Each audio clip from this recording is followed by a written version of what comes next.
আছে, প্রভু আমার চলে গেলেন। আর কতক্ষণে আসবে ভক্তগণ? এদিকে ভক্তগণ কি করেছে মা, তারা তো প্রভুকে অনুসরণ করে নাম করতে করতে যাচ্ছে। মন লাগুনে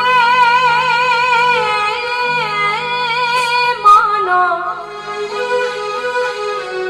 লাগুনে মন লাগুনে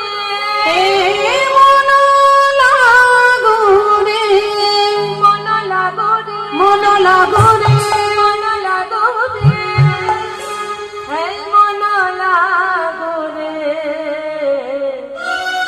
তোহারি চরণে মন লাগুনে তোহারি চরণে মন লাগুনে তোহারি চরণে মন লাগুনে মন লাগুনে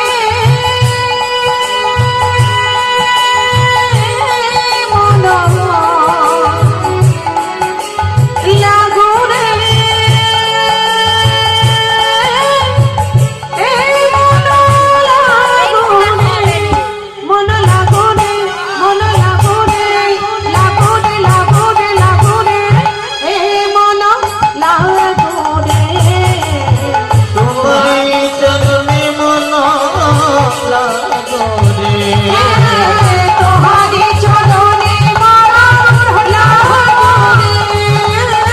আমি তোহারি চরণে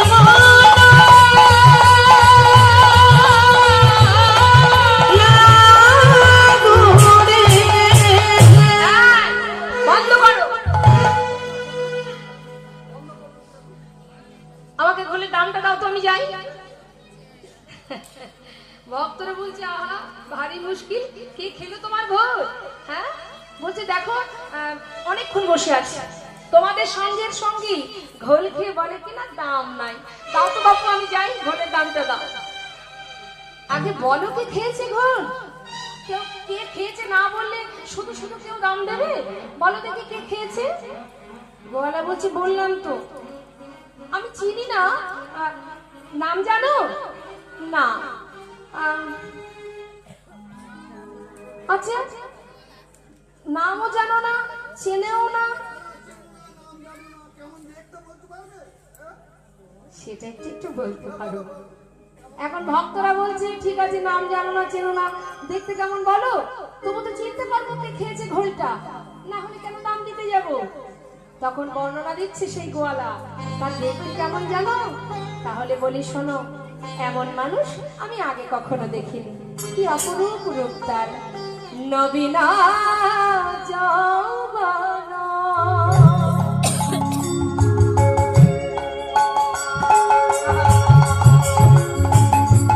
সে যে ভুবনে ভোলানো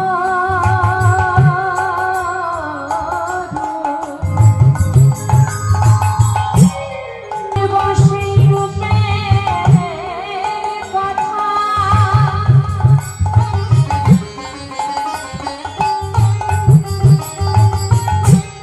যায়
সে তো আমাদের নদীয়ার চাঁদ গৌর হরি নিতাই হরিবোল হরিবোল।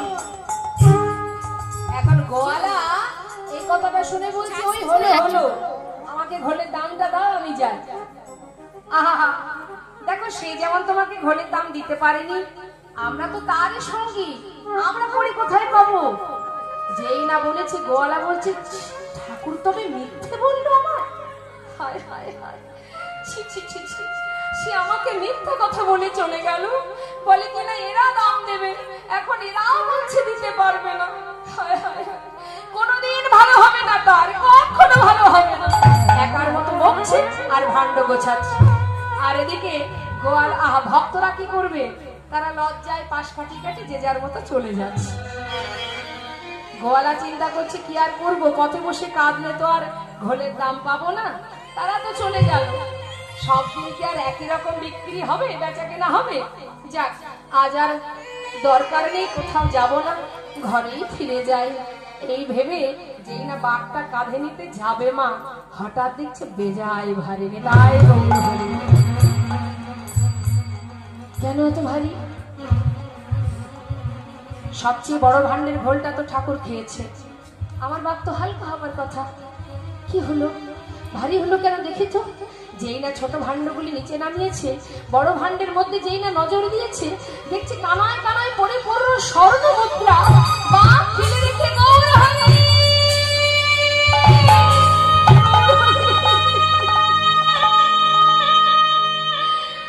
ছুটে ছুটে বাপ ফেলে গৌর হরির কাছে গিয়ে প্রভুর চরণটা বুকের মধ্যে জড়িয়ে ধরেছে, ক্ষমা করো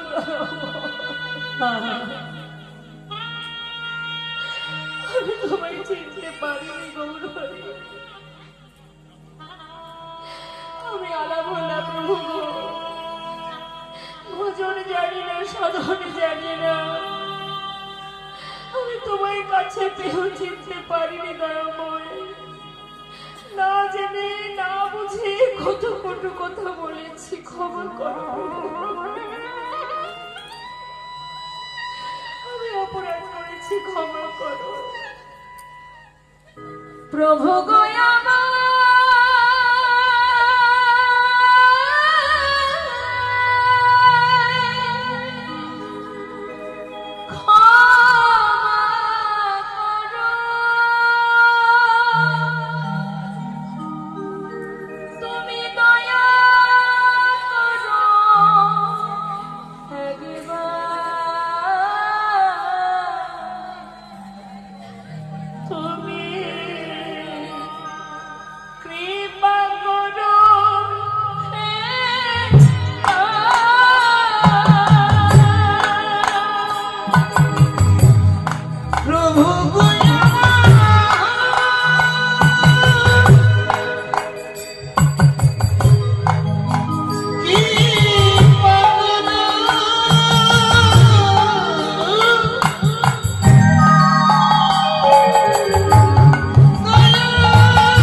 পিছনে ছুটতে ছুটতে জীবনের মূল্যবান সময়টুকু শেষ হতে চলেছে।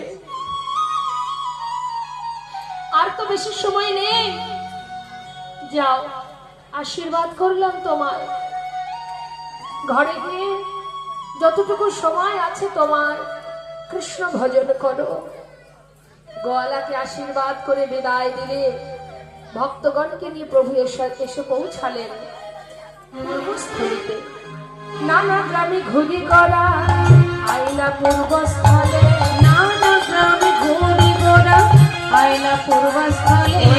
নানা গ্রাম দেখো নানা গ্রামে ঘুরি গোরা স্থলে ভক্তগণ সবে মিলে হরি হরি বলে, ভক্তগণ সবে মিলে হরি হরি বলে। হইলা ভক্ত গণে সবে মিলে হরি হরি বলে।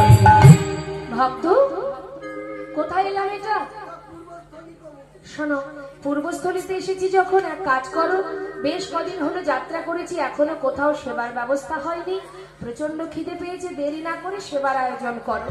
যেই না বলেছে গোবিন্দ ঘোষ মনে মনে ভাবছে, প্রভু তুমি তো বললে সেবার ব্যবস্থা করো, সব দায়িত্ব তুমি আমার ঘরে চাপিয়ে দিলে, এত ভক্তের সেবার ব্যবস্থা আমি একা করবো কি করে, সেটা তো একবারে চিন্তা করলেন। কিন্তু মাগো, আমরা হয়তো ভাবি যে কি করে কি হবে, কি করে পারবো, কি করে করব। এই যে মহতী হরিবাসনের আয়োজন করেছেন কমিটির ভক্তবৃন্দ, যারা মন্দির কমিটির ভক্ত যারা, বা আপনারা গ্রামবাসীরা দাঁড়ে দাঁড়ে ভিক্ষা করেছেন, ভেবে উঠতে পারছেন না কি হবে, কিভাবে কি হবে, কি করে উপার্জন হবে, কি করে প্রভুর সেবা হবে, সব ঠিকঠাক হবে কিনা, ঠিক করতে পারবো কিনা, এই যে চিন্তা ভাবনা, তাই না? তা গোবিন্দ ঘোষ ঠিক তাই ভাবছে, এত ভক্তের সেবার ব্যবস্থা করব কি করে।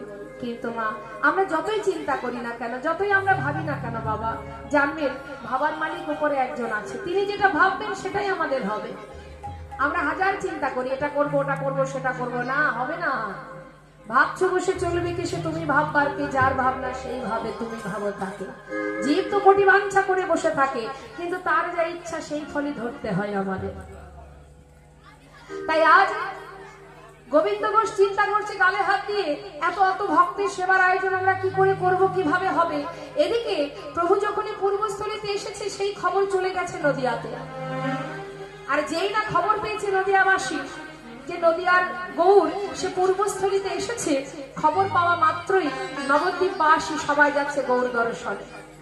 কিন্তু কেউ খালি হাতে যাচ্ছে না মা, সবার হাতে সেবার বস্তু।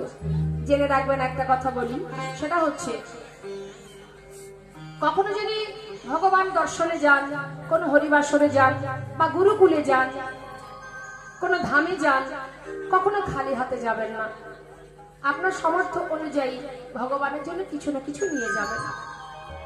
এইরকম কিছু কিছু জায়গা আছে যেখানে শূন্য হাতে যেতে নেই। তেমন গুরুকুলে গেলেও সেখানে গুরুদেবের সেবার জন্য, ভগবানের সেবার জন্য নিয়ে যেতে হয়। কোন তীর্থধামে গেলে সেখানে নিয়ে যেতে হয়। এরকম কিছু কিছু হরিবাসরে এসছেন, এখানেও ভগবানের সেবার জন্য দান করবেন।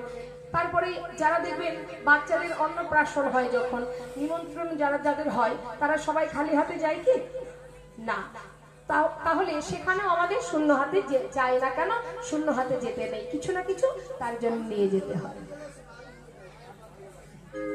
যেমন খুশি, যার যেমন সামর্থ্য নিয়ে যেতেই পারেন, কিছু না কিছু নিতেই হবে।